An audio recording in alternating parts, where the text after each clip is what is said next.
You ask Tiger to solve. This deals with linear equations with one unknown. The final result is x equals -2.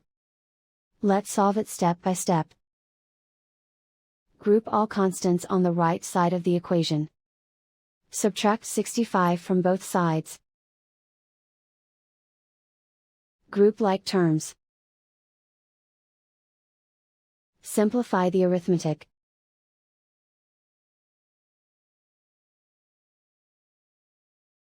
Isolate the x.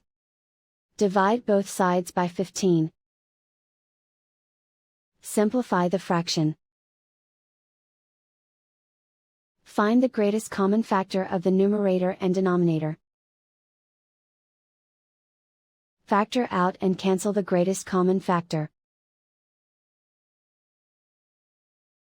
And so the final result is x equals -2.